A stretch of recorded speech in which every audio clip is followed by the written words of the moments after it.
السلام عليكم، مرحبا بكم وان شاء الله لفيديو هذه تلقاكم كامل بخير عليكم. قبل ما نجوزوا للوصفه ديالنا صلوا كامل على حبيبنا المصطفى وشفيعنا محمد عليه الصلاه والسلام. وصفتنا نهار اليوم هي وصفه لبابا بمناسبه حلول شهر رمضان الفضيل، ينعاد علينا وعليكم بالصحه والهنا، لا فاقدين ولا مفقودين، اللهم امين يا رب العالمين. بطريقه سهله بمقادير مضبوطه احسن من تاع المحلات. من اليوم ما راكيش راح تزيدي تشري لي بابا مع الوصفه تاع نهار اليوم، ما كيش راح تستغني عليها. برك اختيتو تبعي الفيديو مرحله بمرحله وباذن الله تعالى راح تعتمديها. شوفي تجي مشربه طريه خفيفه مع هذيك الكريمه الاقتصاديه بلا بيض. شوفوا لي ديك الطراوه ما شاء الله. وبطبيعه الحال ولا عجبتكم الفيديو ما تبخلوش علينا بجام كومنتير في شباب يا شابات العسولات النحولات ديالي. وبسم الله على بركه الله في المقادير ديالنا اللي هي 2 حبيبات بيض حسب درجه حراره الغرفه والحجم يكون كبير ولا متوسط. قشور حبيبه تاع التشينا بما انه رانا في الموسم تاعها، ولا ماشي متوفر عادي تقدروا تستغناو عليه وديروا لافاني كما انكم تقدروا ديروا قشور تاع القارص. نص كاس عصير البرتقال، نص كاس حليب، نص مغرفه صغيره ملح لتعديل الذوق، 2 مغارف كبار تاع السكر، مغرفه كبيره مقببه تاع خميره فوريه اللي هي خميره الخبز. هنا بالنسبه للعصير تاع التشينا عادي تقدروا تستغناو عليه، ولا ما كانش عندكم الطازج استغناو على الطازج وديروا اللي يتباع في القرع، يعني اللي يتباع في المحلات. 2 مغارف كبار مارغرين تكون طريه حسب درجه حراره الغرفه بما يعادل 50 غرام. هنا بالفوي نحاول نحلحل كامل هذيك الزبده مع كامل المكونات الجافة مع السائلة. هنا من المستحسن نخدمه بالباتور هكا باش تكون الخدمة سهلة. هنا خذوا وقتكم كما لازم وانتم تخبطوا في هذا الخليط حتى يميل نوعا ما للون الابيض. سر نجاح تاع لي بابا هو انكم ركزوا لي على هذه المرحلة، لازم تخبطوا هذا الخليط حوالي 4 دقائق. بالنسبة للفارينة 2 كيسان معمرين تاع فارينة، ونكمل نخدم بنفس الطريقة بالباتور حوالي 2 دقائق.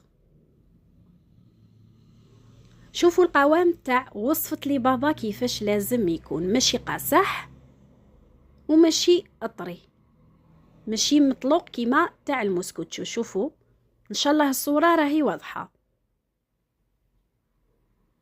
نتوما روحوا غير بالعقل بالنسبة للفارينة حتى تتحصلوا على هاد القوام.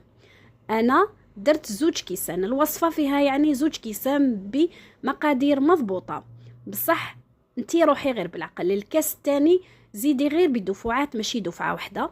هنا نغطي الغيسيبيون تاعي بالبابي اليمونتير، نخليه حوالي 45 دقيقة حتى يتضاعف الحجم تاعو. سر نجاح وصفة لي بابا هو انه لازم العجينة تاعنا تخمر، نعطوها وقتها ونحطوها في مكان دافي. بالنسبة للفصل الشتاء، اما الصيف ما راح تدي معاك وقت نهائيا، راح تدي معاك وقت حوالي منطقة 5 دقائق. وهنا جبت الليمون هذوما تاع لي بابا، دهنتهم بشويه تاع الزيت بطبيعه الحال هكا باش نتفاداو الالتصاق وتديمون لنا الحبه بسهوله.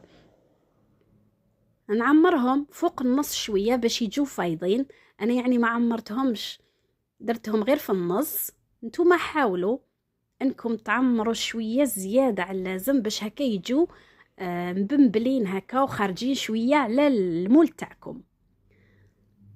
وهذا يولي حسب عدد افراد العائله تاعكم، وإلا كانت عائله صغيره ديري اقل من هاد الكميه اللي اللي تحصلت عليها انا. 10 كبار و3 صغار، يعني 13 حبه. وهنا كنت مشعله الفوغ تاعي على درجه 180 درجه مسخن مسبقا.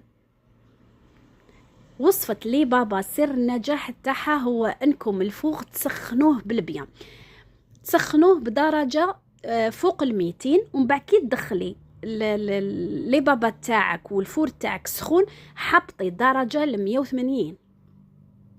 شوفوا انا هنا درت قلت لكم 10 كبار، وهاد لي مول تاع الكعكات 3 بما يعادل 13 حبة. مباشرة هنايا نخبطهم هكذا باش نتحصلوا على حبة مفينية كامل هكذا. شوفوا انا عمرتهم في النص برك، بسك هاد لي مول تاعي بزاف كبار يعني.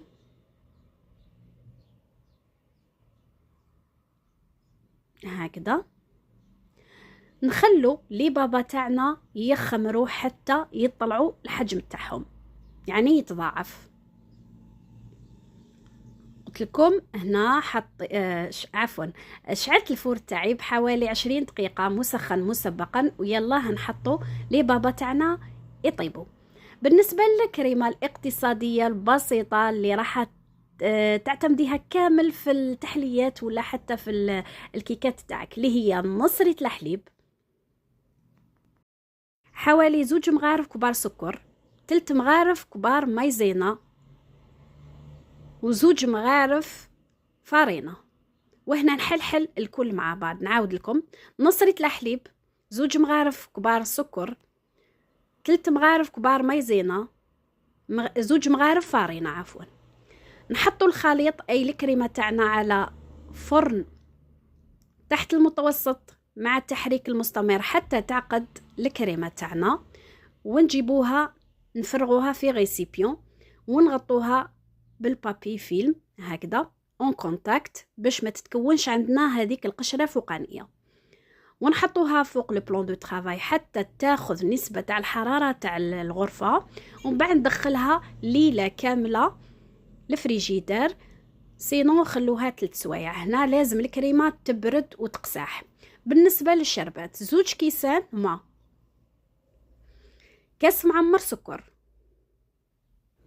هذيك الحبيبة تاع تشينا اللي عصرتها، هذيك القشرة نجيبها نحطها في السيرو تغلي معاها باش تعطي بنة. نحطها فوق النار حوالي 2 دقائق ونطفي عليها ونخليها دو كوتي تبرد. وهامليك لي بابا تاعنا واجدين معانا بعد ما طابوا على لون ذهبي فاتح كما راه متوضح لكم في الصورة. هنا بالنسبة للشراب تاع لي بابا يكتب عليك اللي يقول لك باللي لي بابا يتشربوه هما سخونين ولا بشربة سخونة. لا لي بابا في المحلات دايما يطيبوهم ليلة قبل يبيتوهم، وغد من داك يشربوهم بشربة تكون باردة. هذا هو السر اللي لازم تركزوا لي عليه. نخليهم يباتوا ليلة كاملة، نطيب بالشربات تاعي هي ولي بابا ونخليهم دو كوتي، وغد من داك نشربهم. راح يتشربوا لكم ولا اروع كامل هكا. شوفوا كيفاش طيبتهم على لون ذهبي فاتح ما شاء الله. نحاول نشربهم حتى تشوفوهم تقالوا نوعا ما. وهاي لك الكريمه تاعنا اللي كانت باتت في الفريجيدير ليله كامله، سينو 3 سوايع يكفي. المهم لازم تكون بيان غلاسي بارده هكا باش نضمنوا نجاح الكريمه تاعنا ما تسيحش.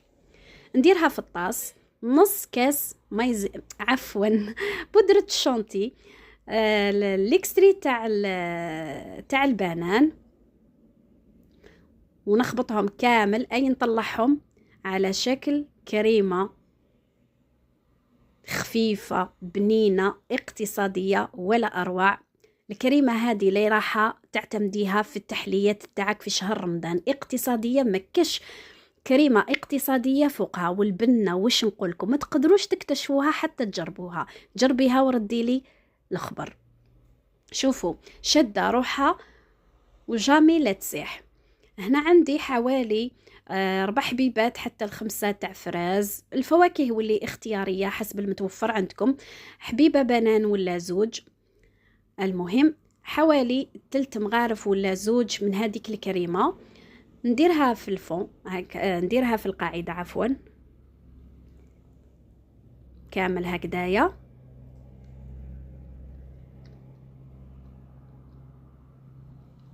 صدقوني بنة ولا أروع، من أنجح الوصفات اللي ممكن أنك جربتيهم في حياتك.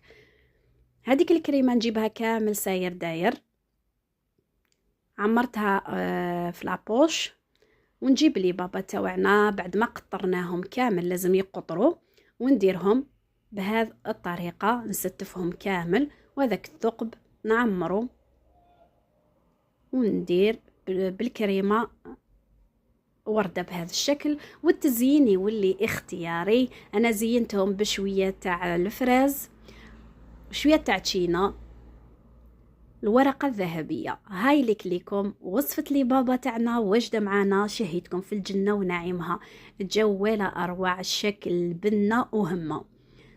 جربيهم قبل رمضان باش هكا ديري لها حفظ للوصفه وتلقايها كي الحسنه ان شاء الله. شوفوا كيفاش جات طريه ومشربه للقلب ما شاء الله، والصوره تعبر على نفسها احسن من تاع المحلات. تقدري حتى انك تعتمديها كمشروع مربح لربات البيوت، ربي يرزق كل واحد ان شاء الله من فضله وبابه الواسع. وهذه هي وصفتنا نهار اليوم، ان شاء الله تكون نالت رضاكم واستحسانكم يا رب العالمين. ودوكا ما بقى لي غير نقول لكم تهلاو لي في صحتكم. وقبل ما تخرجي اختي واش تستاهل منك الوصفه تاع نهار اليوم فضلا وليس امرا، تستاهل منك الدعم باللايك والاشتراك والكومنتار في شباب يا شبات العسولات النحولات ديالي، ولما لا البارطاج هكا باش تكبر عائلتنا.